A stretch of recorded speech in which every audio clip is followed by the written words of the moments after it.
नमस्कार दोस्तों, ocean network में आपका स्वागत है। जिसका डर था, जिसकी आशंका थी, वही होते हुए हम देख रहे हैं। अब शंभू बॉर्डर से इन लोगों ने ऐलान कर दिया है कि हम 21 फरवरी को दिल्ली कूच करेंगे और दिल्ली में ही बैठेंगे।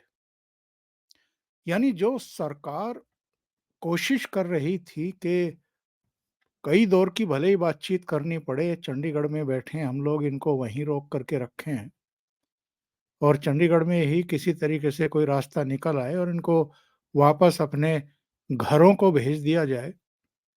तो वो जो एक प्रयास था वो सिरे चढ़ता हुआ दिखाई नहीं दे रहा है।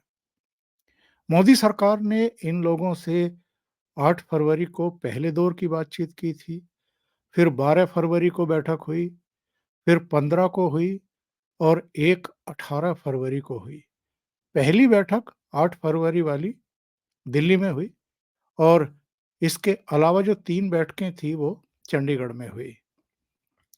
और जो 18 तारीख की बैठक थी, उसमें ये एक प्रस्ताव इनको दिया था कि 3 दालें, मक्का और कपास, इन 5 फसलों का अगले 5 साल के लिए एक गारंटी, एक समझौता साइन किया जाएगा और 5 साल तक इन फसलों को मतलब बेहिसाब आप जितनी बेचना चाहें, उतनी सरकारी एजेंसियाँ खरीदेंगी और कहीं कोई कैप नहीं लगेगी कि हम इतनी ही खरीदेंगे।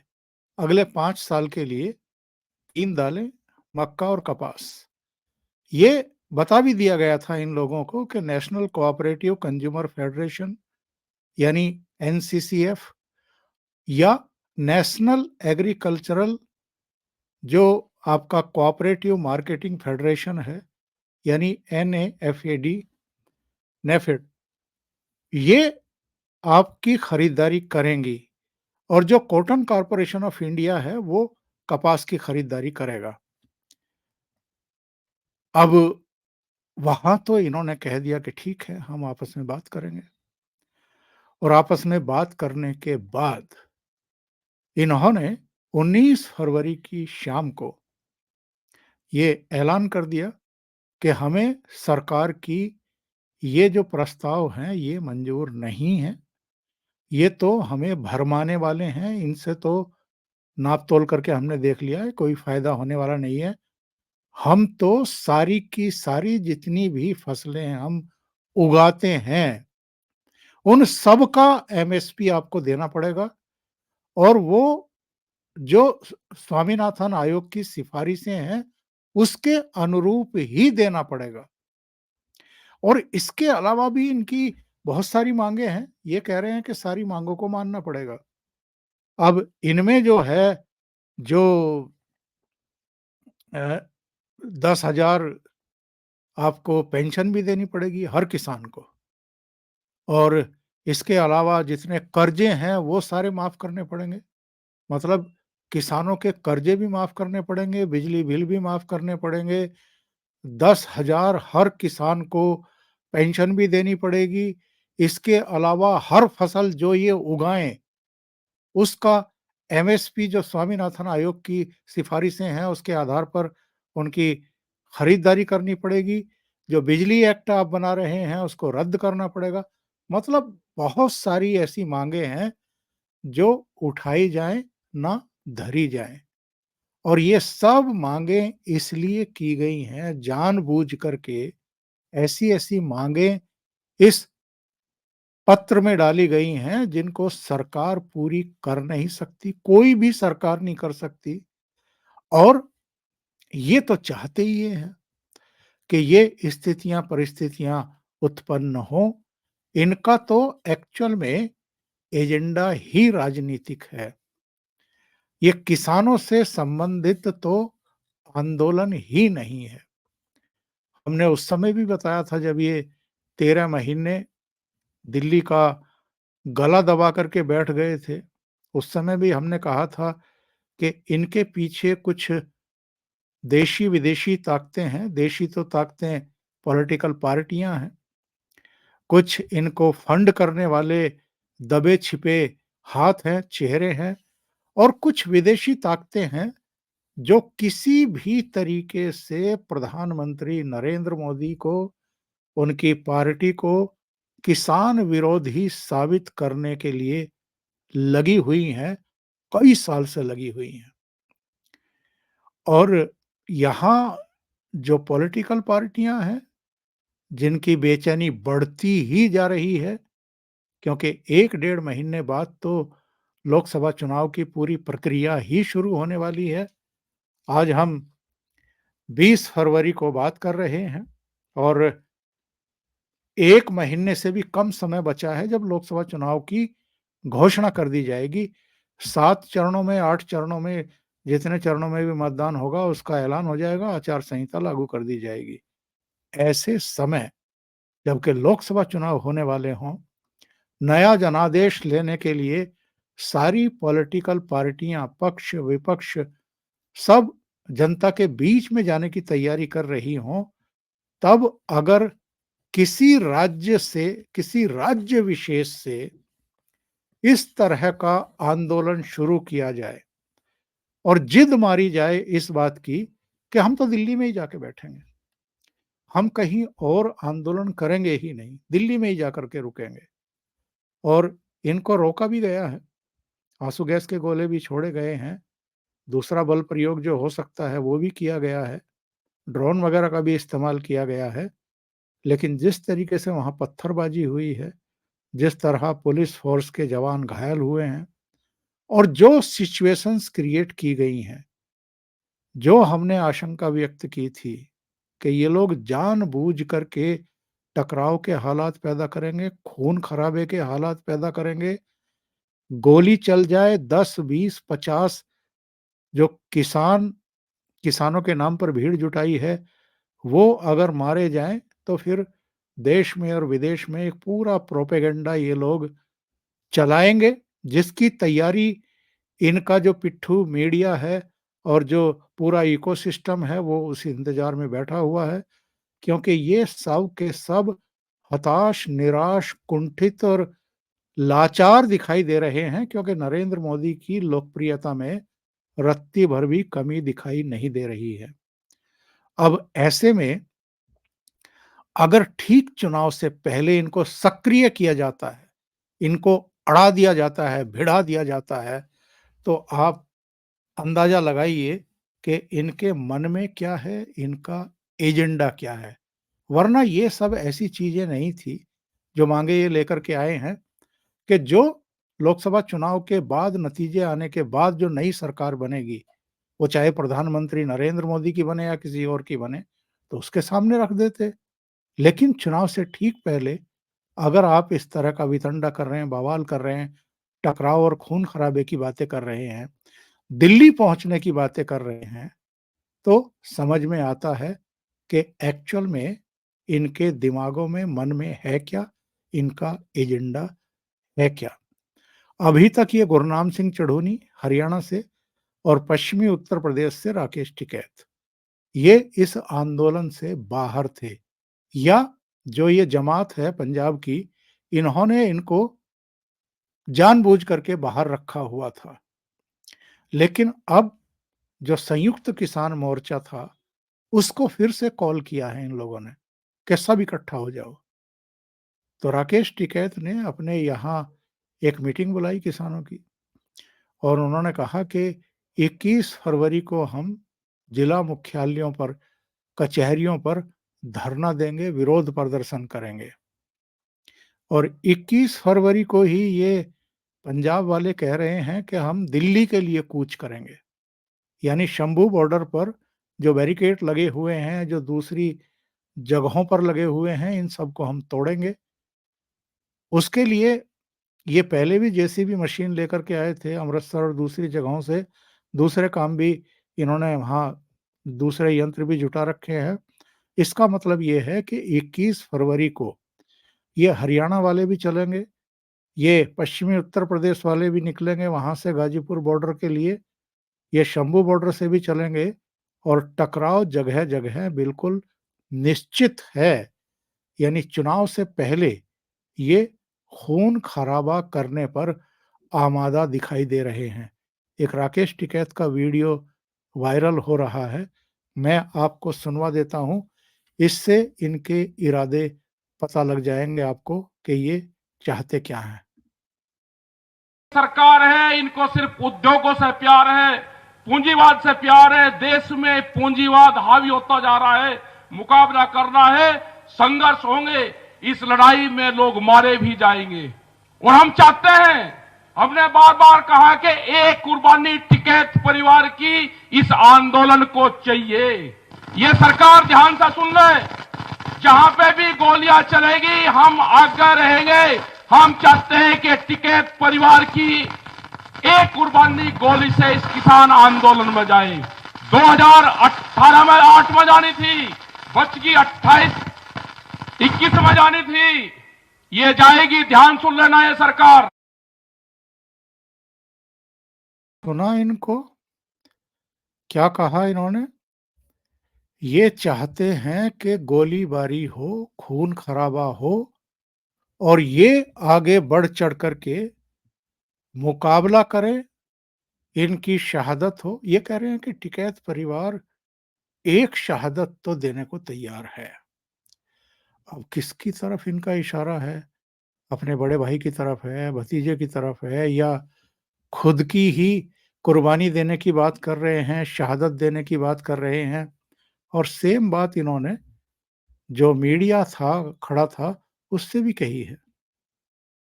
आंदोलन में और लोग शहीद हो रहे हैं। टिकैतों पे आस है पूरे देश के किसानों की। हम बड़े किसान नेता हैं और घर से एक डेथ किसी की नहीं हुई आंदोलन में।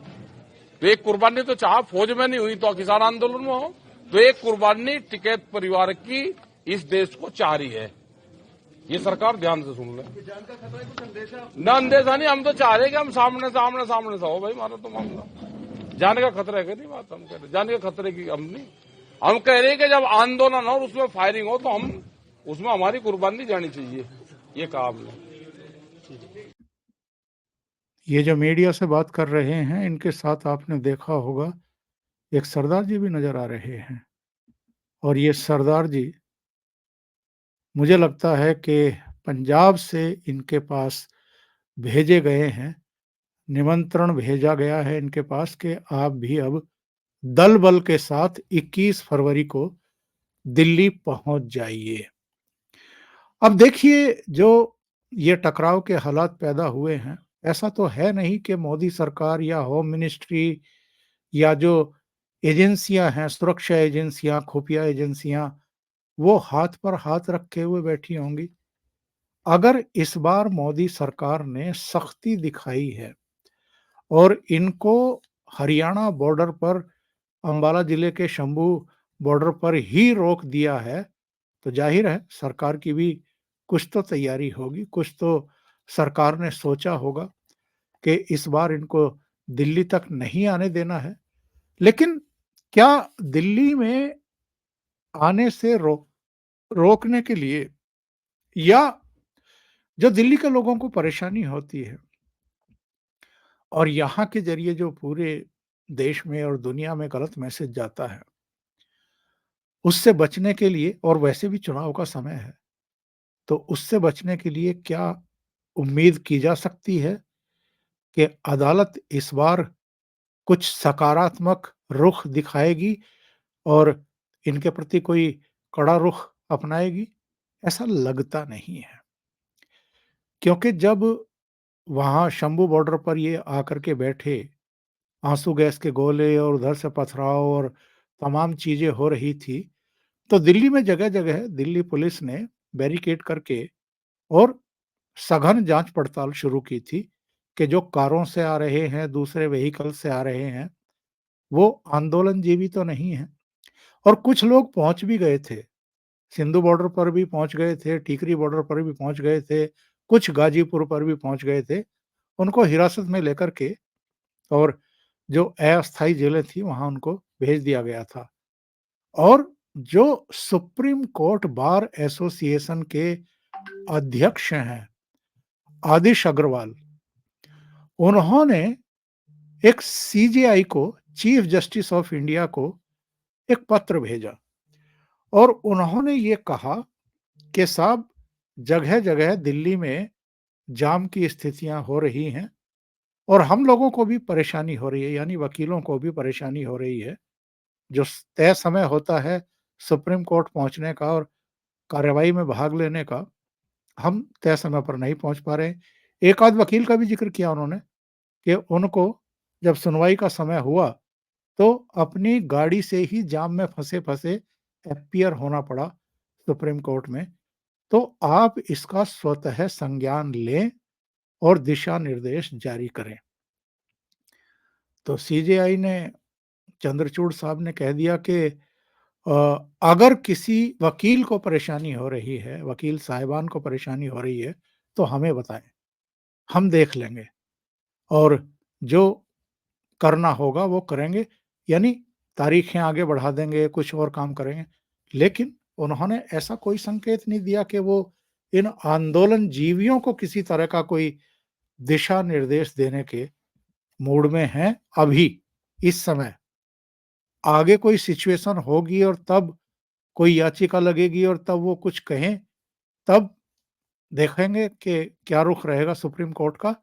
लेकिन जो ओवरऑल अब तक का इतिहास है सुप्रीम कोर्ट का, शाहीन बाग में जो कुछ हुआ था सीएए और एनआरसी को लेकर के, और एक व्यस्त मार्ग पर इन्होंने टेंट गाड़ दिए थे और वहां 103 दिन तक बैठे रहे थे, जब तक कि दिल्ली पुलिस को बल प्रयोग नहीं करना पड़ा तब तक ये हटे नहीं, और वो भी कोविड की वजह से करना पड़ा था।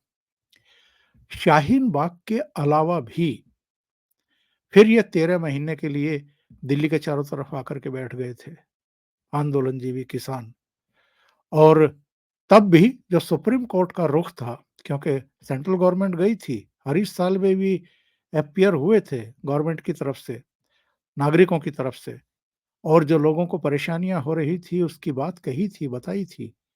लेकिन सुप्रीम कोर्ट ने इनको हटाने के लिए कोई दिशा निर्देश जारी नहीं किए थे। हाँ, एक 4 सदस्यीय विशेषज्ञ कमेटी का गठन ज़रूर कर दिया था, 3 कृषि कानूनों को लेकर के। उस समय बोबड़े साहब जो हैं वो सीजेआई थे और वो बार-बार केंद्र सरकार से ये कह रहे थे कि आप इन 3 कृषि कानूनों को वापस लेते हैं या हम दिशा निर्देश जारी करें। और आपको याद होगा कि नवंबर में 2021 में प्रधानमंत्री नरेंद्र मोदी को वो 3 कृषि कानून वापस लेने पड़े थे, जब चीजें हिंसक रूप धारण करने लगी थी। उन कानूनों को वापस लिए जाने के भी 5 महीने बाद वो विशेषज्ञ समिति की रिपोर्ट आई और उसमें ये कहा गया कि उन्होंने देश के दूसरे किसान संगठनों से भी बातचीत की है। 86% किसान संगठन जो 3 करोड़ किसानों का प्रतिनिधित्व करते हैं, वो इन 3 कृषि कानूनों के पक्ष में हैं।